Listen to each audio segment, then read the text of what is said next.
Bible says in verse 5 that he appeared to Peter and to the 12. So now Jesus shows up, okay, to Peter. Peter was one of the first to run to the tomb and saw, that Jesus was no longer there.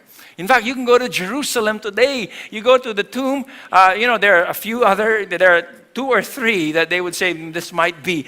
Any of those 3 or 2 that you go to, you will not see Jesus because it's empty. Appeared to Peter and to the 12. After that, he appeared to more than 500 of the brothers at the same time. At the same time. Read that. Okay?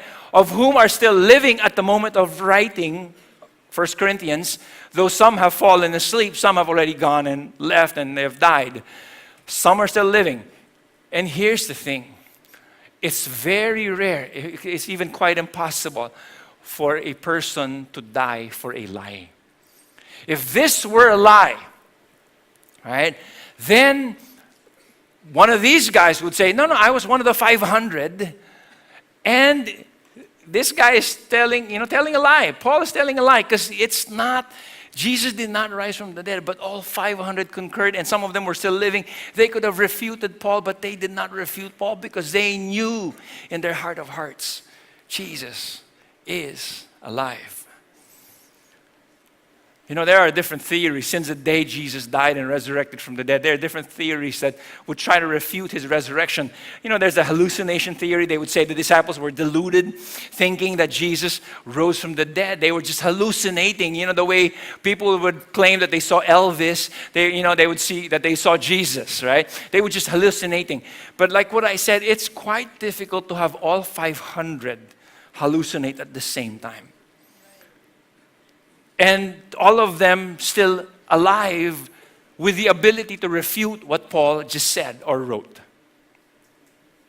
Or the hoax theory, meaning that Jesus' body did not rise from the dead, but the people or his disciples just stole his body so that people would think.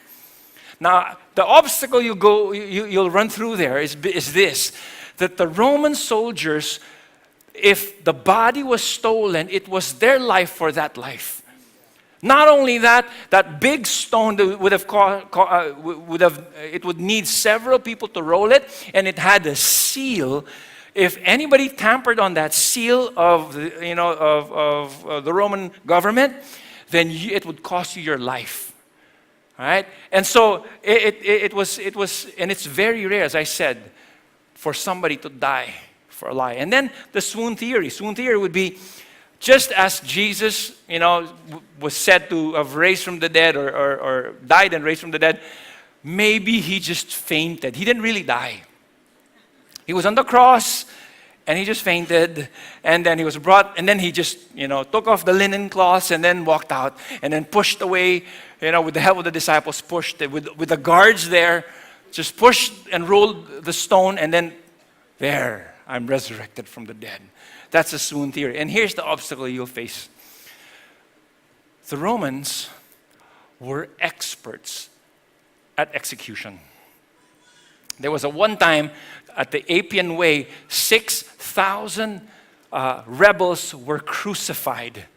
All 6,000 dead because they were crucified on the Appian Way. This was around 50 AD or 50 to 60 AD, if I'm not mistaken. And so they were experts at this. And for them to miss out and just allow this Jesus, the King of the Jews, to just faint, it's absolutely unheard of. It can't be. And it's absurd. And that's why they had to draw and drive the spear to his side to make sure he was dead. And then the consequence. The prominence, it's of first importance. The evidence, he died, but he didn't remain dead. He rose from the dead. Peter saw him. James, his own brother. Now think about this for a moment. How many of you have a brother or sister? Raise your hand. Okay. If you have a brother or your sister, you tell your brother, hey, we have a secret, okay? I am the Messiah. Okay? Or, ito na lang, in modern day, hey, I'm I'm Superman or I'm Batman. Diba? It's like, if you told them that you were the Messiah, your brothers won't believe you, right? Now, but for some reason, his brother James, who wrote the book of James, this guy, my brother, okay, my brother from Mary, okay, from Mary, okay, because he was conceived, Jesus was conceived by the Holy Spirit. My brother from Mary is alive. And he was dead. I saw him dead, and he rose from the dead. He was that convinced. He wrote the book of James. And he was one of the first ones Jesus showed himself to, appeared to.